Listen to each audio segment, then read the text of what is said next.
Shalom, shalom frères et sœurs en Christ, bienvenue à la Rhapsodie du jeudi 22 décembre 2022.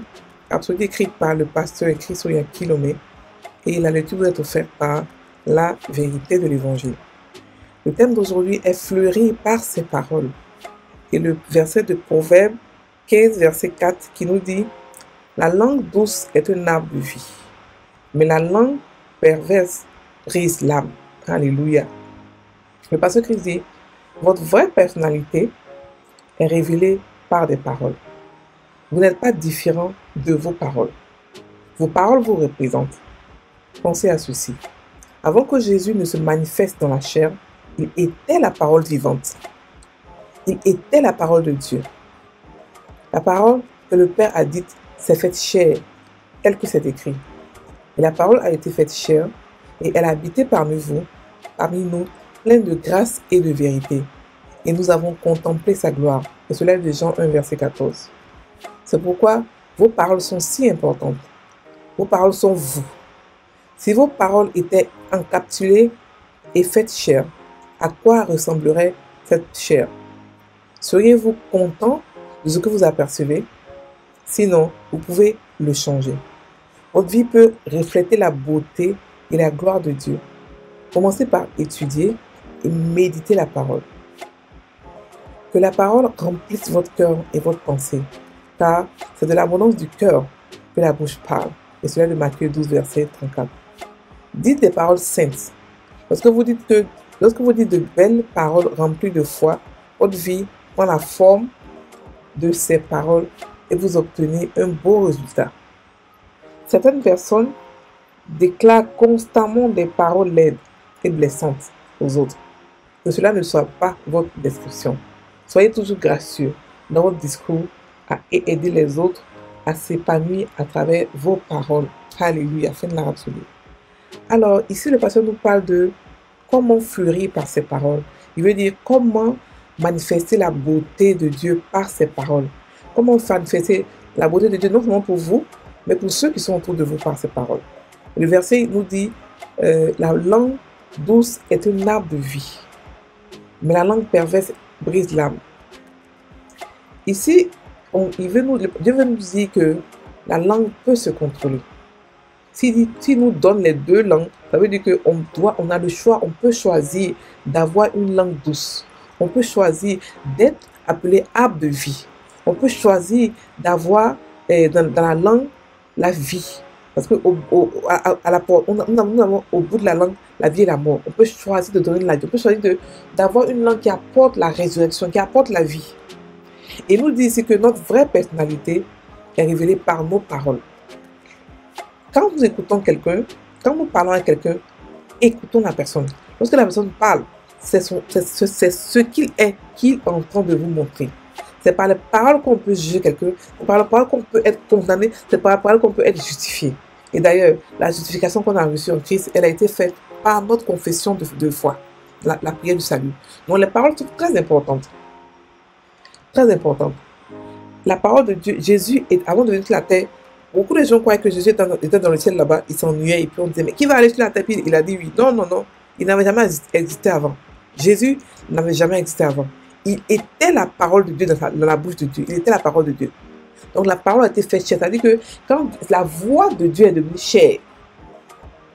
Donc le pasteur ici nous demande que est-ce que si nous, enfants de Dieu, si notre voix devenait chair, à quoi cette chair-là ressemblerait?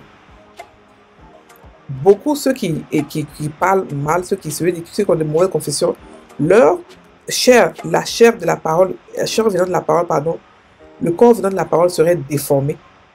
D'autres même seront pratiquement des squelettes.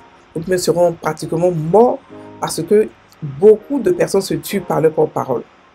Beaucoup de personnes. Ils ne comprennent pas ce que c'est que la foi. Ils ne comprennent pas que la foi, même si on ne voit pas la foi, on dit ce qu'on veut voir. Et comme on est enfant de Dieu et que nos voix, notre parole est sanctifiée, on a forcément ce qu'on veut. Alléluia.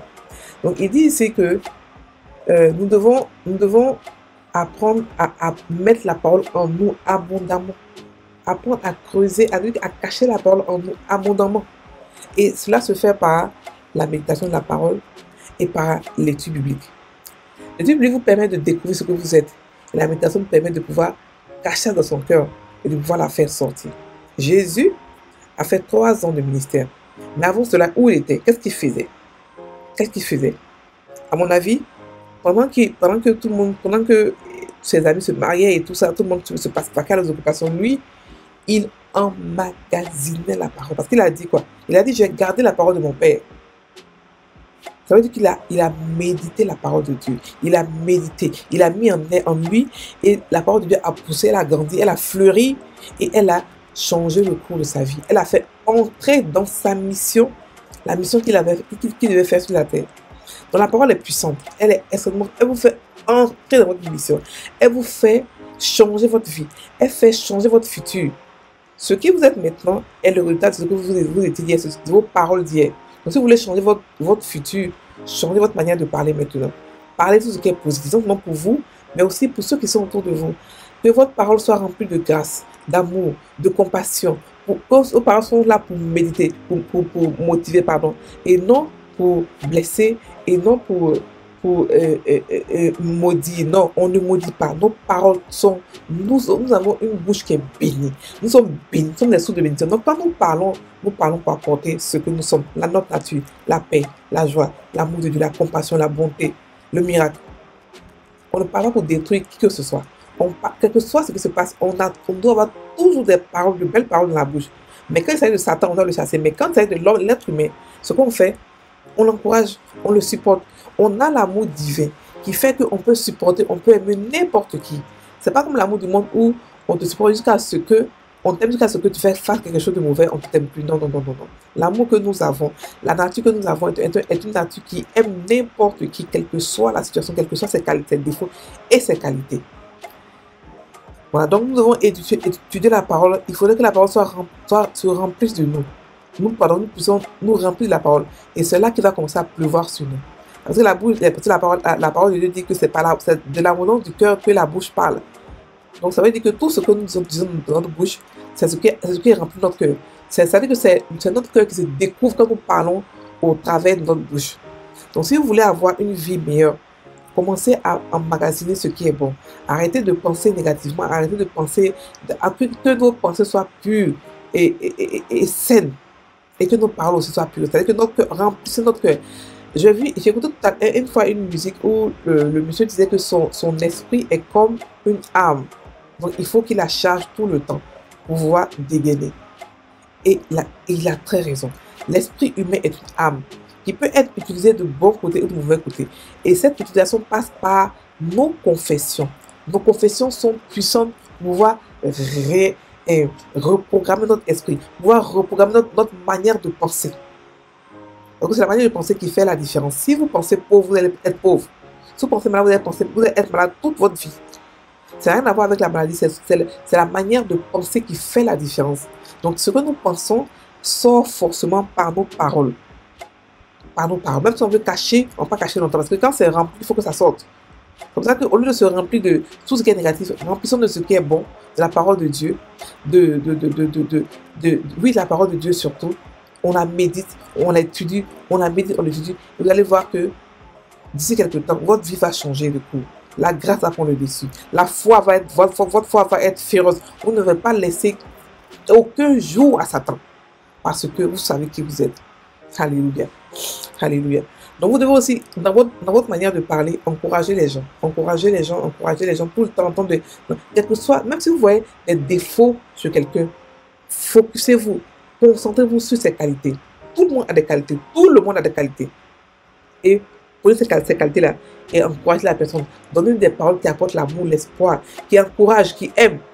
Pas des paroles qui détruisent, pas des paroles qui blessent. Non, des paroles qui sont remplies d'amour. Alléluia. Envers vous et envers tout le monde qui sont autour de vous. C'est par cela qu'on reconnaît que vous êtes enfant de Dieu. Parce que c'est l'amour qui nous distingue. La grâce qui nous distingue. Si quelqu'un qui parle vulgairement, qui insulte tout le monde, non, il ne représente pas Dieu. Mais celui qui parle gracieusement, qui parle avec amour, avec respect pour les gens, qui sait comment donner l'honneur à qui de droit, celui-là, c'est un enfant de Dieu. Il se fait remarquer dans la masse parce qu'il n'est pas ordinaire. Alléluia. Donc, nous pouvons changer le cours de notre vie par nos propres paroles. Nous devons commencer à le faire. Alléluia. On va prendre maintenant la confession. De l'abondance de mon cœur, ma bouche parle des choses bénies.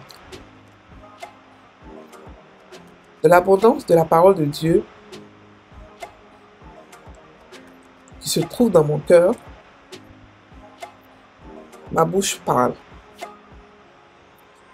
Mes paroles sont des éruptions d'eau vive avec lesquelles je dompte le monde. Je change les situations.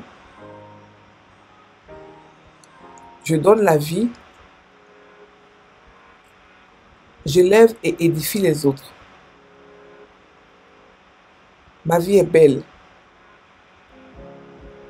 Et j'embellis la vie des autres avec mes paroles saines.